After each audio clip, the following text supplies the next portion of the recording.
sobreviver, este curso ensinava como reduzir o consumo de combustível em 25%, apenas racionalizando a técnica de trabalho.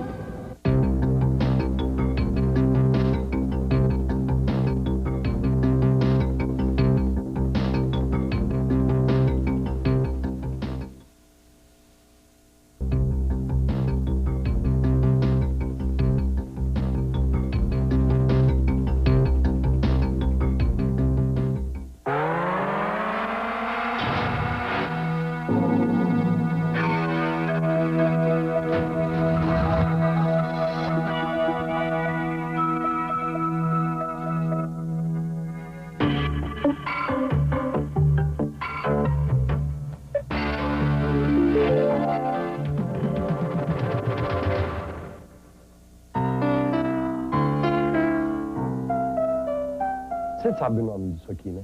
Bom, todo mundo sabe. É o criado mudo. Aliás, pensando bem, todos os móveis são nossos criados. E tem alguns que já estão até falando.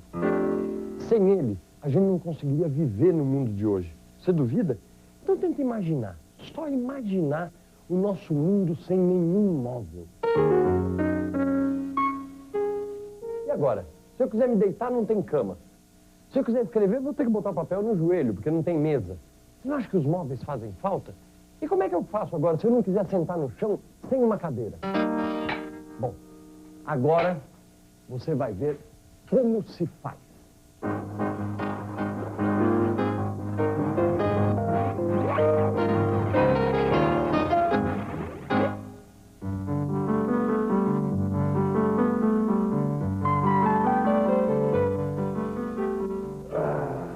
Sombra e água fresca.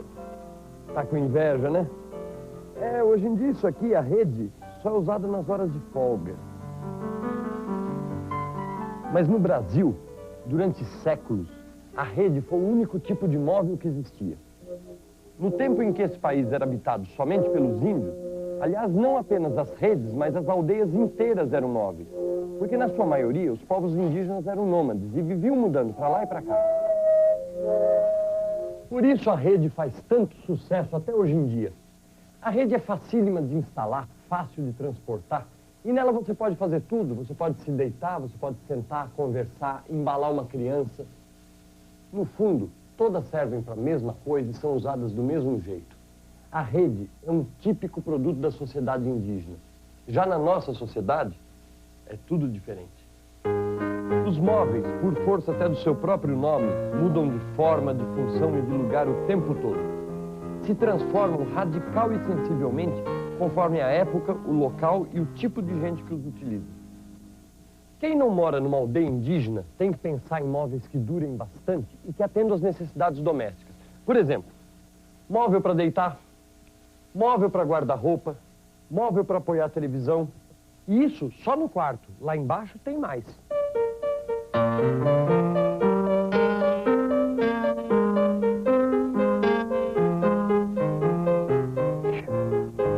Móvel para sentar, para descansar um pouco. E na cozinha continua. Móvel para guardar copo, móvel para guardar panela, móvel para guardar vasilhas, móvel para criança. No escritório tem móvel para escrever e lá fora ainda tem mais móvel. E até móvel para varanda, como essa cadeira aqui, que foi meu bisavô que fez. E a casa do xerife, né, xerife? Xerife? Xerife? Xerife?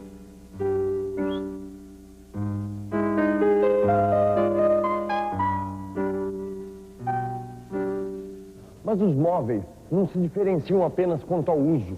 Aqui no Museu da Casa Brasileira, em São Paulo, nós vamos ver outras diferenças que existem entre eles. Essa cômoda aqui, por exemplo, do século XVIII, não é uma cômoda comum, é uma cômoda de sacristia. Você pode ver que pelo tamanho das gavetas, ela estava preparada para guardar qualquer tipo de paramento litúrgico. E esse móvel aqui? Parece um altar, né? Mas, na verdade, ele tinha função de escrivaninha e de oratório.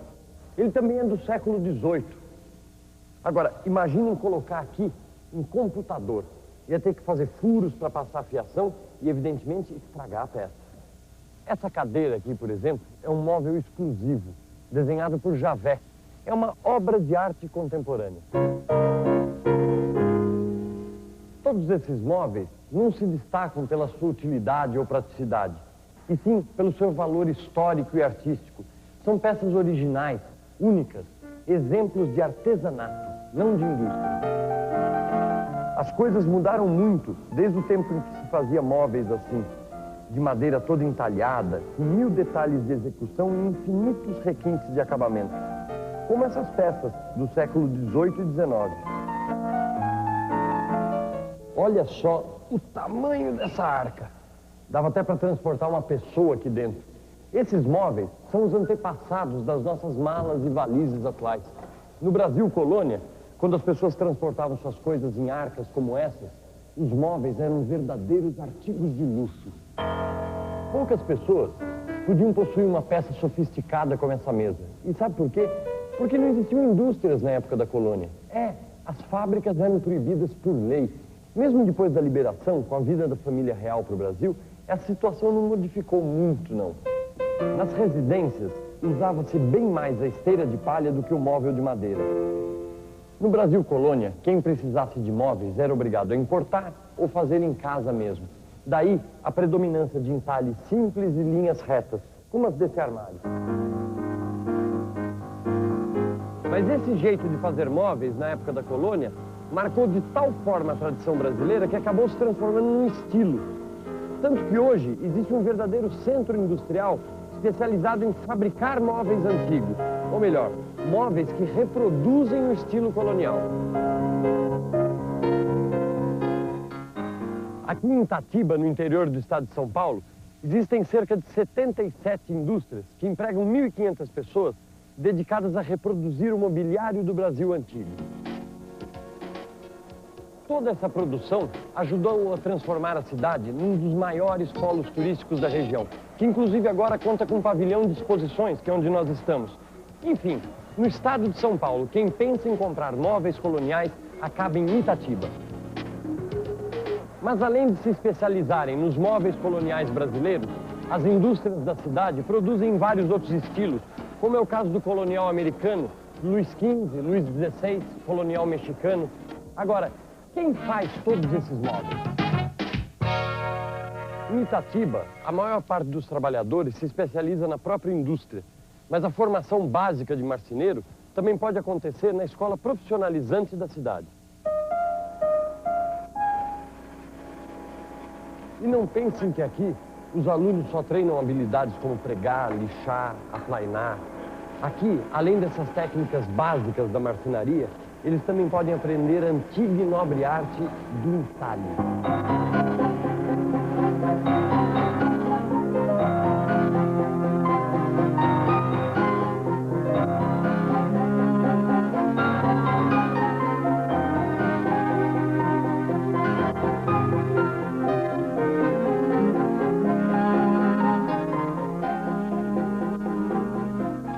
A técnica e a arte do entalhe se desenvolveram no Brasil desde o século XVIII, por influência do estilo barroco, mas se mantiveram muito mais ligadas à arquitetura religiosa do que à feitura de móveis.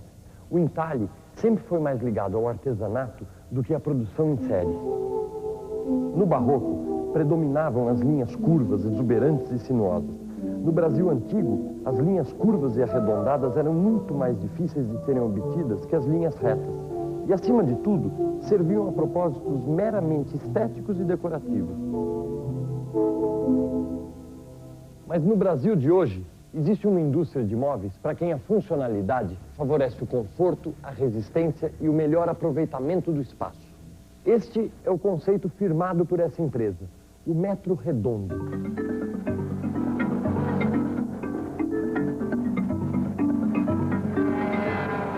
Uma coisa são os móveis de estilo, outra coisa os móveis de uso prático, ou seja, aqueles cuja forma é determinada pela sua função. Mas a grande diferença é a que separa os móveis artesanais dos móveis industriais.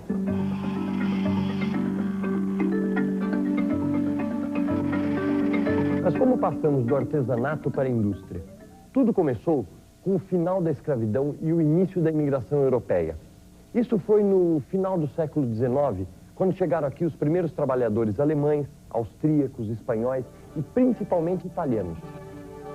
Foram italianos os primeiros professores do Liceu de Artes e Ofícios, fundado em São Paulo em 1873. Nessa instituição, que funciona até hoje, as técnicas básicas da produção em larga escala começaram a ser amplamente disseminadas. Até então, esses conhecimentos eram passados apenas de paixões de operários especializados, mestres e aprendizes. Na década de 30, se lançavam na competição para oferecer melhores produtos e preços mais acessíveis ao público. É claro que nesse processo de industrialização, as figuras tradicionais do marceneiro, do tapeceiro e do tecelão se misturam a várias outras. A indústria hoje em dia absorve profissionais das mais diversas áreas, desde um torneiro mecânico até um técnico em computação. Os produtos são criados hoje em dia a partir de planejamentos arquitetônicos avançados. Através deles, se estuda as reais necessidades dos diversos tipos de clientes. Nós estamos diante de uma diversificação que acontece em dois planos. Primeiro, na função que cada móvel desempenha. Por exemplo, esse móvel projetado especialmente para computador, ele já tem esse espaço para passar os papéis da impressora e umas calhas laterais para as fiações do computador. Em segundo, no nível do provável cliente que comprará o móvel. Por exemplo, eis como seria o gabinete da pessoa mais importante da empresa. E esses são os escritórios do segundo escalão. Aqui seriam os locais de trabalho dos seus ajudantes, secretários e assim por diante. Você vê que é tudo da mesma linha. Esse é um privilégio que nem os nobres e os reis de antigamente podiam desfrutar. Quando eles estavam montando um palácio, eles tinham que ir procurando os móveis em todos os cantos para depois ver se eles se adaptavam às salas. Hoje, muitas vezes acontece o contrário. O empresário primeiro escolhe os móveis para depois procurar salas onde eles se adaptem. E a diversificação continua. Além de variar conforme o estilo, a função e a classe social dos clientes, os móveis podem se modificar de acordo com o corpo dos usuários. É a ideia do móvel regulável. O formato dele se adapta a quem o usa. Para isso, a indústria recorre a uma ciência chamada ergonomia, que pesquisa as condições ideais de trabalho para o ser humano. Observe que todas as partes que formam essas cadeiras são inteiramente reguláveis. As indústrias de móveis podem diversificar seus produtos de várias maneiras. Em termos do estilo, da forma e da função que as peças desempenham, do nível social dos clientes e até em termos do formato do corpo de quem vai usar o móvel. Daqui a pouco, você vai saber como é tratada a madeira que se usa na indústria, como se faz móveis de metal e móveis de luxo. Vai saber também como evoluiu a produção de móveis no país e como se caracteriza esse setor da indústria em termos econômicos. Disciplina. Mudança. Significa competitividade. É uma segunda casa, né? Conhecimento. Futuro. Mais saudade mesmo, eu acho que é da bagunça, viu?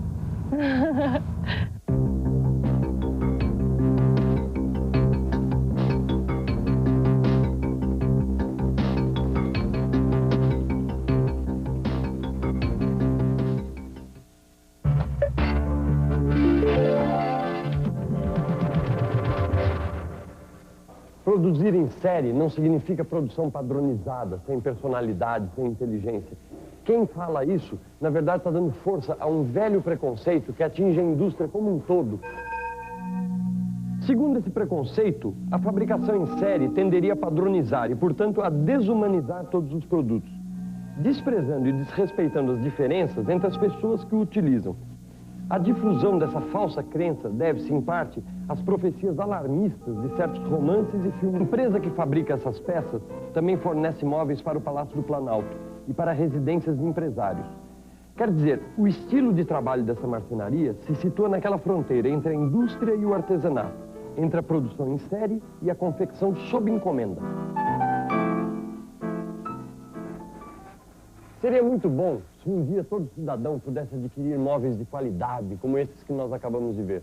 Mas enquanto esse dia não chega, o negócio é aprender como se faz. Assim como acontece com a alta moda, aqui as peças são executadas por encomenda e sob medida. Depois de montado o esqueleto da peça em madeira de lei, começa a fase de estofamento. Esse é, na verdade, o ponto alto dessa fábrica. Nele se usa molas espirais, crina vegetal e espumas de diversas densidades. Depois disso, as peças são forradas com tecidos ou couro. Esse processo de acabamento sempre se realiza à mão e necessariamente pelos funcionários de maior habilidade e experiência. E o resultado não poderia ser melhor. Você talvez esteja se perguntando, se nós já produzimos nesse nível, será que estamos exportando móveis? Pois é, a exportação de móveis brasileiros ainda é pequena. Em 1991, as exportações nacionais renderam apenas 55 milhões de dólares, o que é pouco, se você comparar com o faturamento global da indústria, que chega a 11 bilhões de dólares. Mas nós já estamos exportando desenhistas brasileiros para a Europa. Isso se notou no 14º Salão Internacional do Móvel, que acontece em Milão, a capital do design. Os anos 50 trouxeram uma verdadeira explosão criativa na área do design. Abriu-se espaço onde eu vou ter o prazer de me sentar agora. Além disso, apareciam duas outras grandes novidades. O uso de materiais sintéticos na fabricação do mobiliário e o surgimento de estabelecimentos dirigidos pelos próprios fabricantes. Nos anos 60, a produção se diversificou intensamente, ampliando o uso de materiais mais baratos e reduzindo os custos. Os móveis não precisavam mais ser duráveis e iam se tornando produtos de certa forma descartáveis, trocados ao sabor da moda que não parava de se transformar. Para alguns especialistas, ocorreu aí um certo declínio na qualidade da produção. Mas, por outro lado, certas experiências de renomados designers passaram a ser incorporadas à grande indústria. Já se fez móvel de tudo quanto é material que você possa imaginar. Móvel de vinho, móvel de lata, móvel de corda, até de papel já foi feito móvel. É, de papel mesmo. E hoje em dia, os móveis que você vê por aí, eles usam borracha, fórmica, inúmeros tipos de materiais. Mas eu não vou estar falando nenhuma novidade para vocês se eu lembrar que a substância básica, a matéria-prima fundamental dos móveis, continua sendo a madeira. Como toda matéria viva, a madeira possui muita água em suas fibras. A proporção pode chegar a 60%, em alguns casos até mais, na madeira verde. É por isso que, sem tratamento, a madeira pode apodrecer e ter cupins e outros tipos de pragas. Aqui nessa fábrica, o primeiro passo para preservar a madeira é a chamada secagem direta. A madeira fica aqui, no pátio mesmo, exposta ao sol, ao vento, à chuva. Depois disso, ela passa para a segunda etapa, a secagem indireta. Ela é feita em estufas que eleva a temperatura até 60 graus centígrados. Ao sair, a umidade da madeira está reduzida a apenas 10%. Se antigamente existissem técnicas como essa, certamente os museus estariam repletos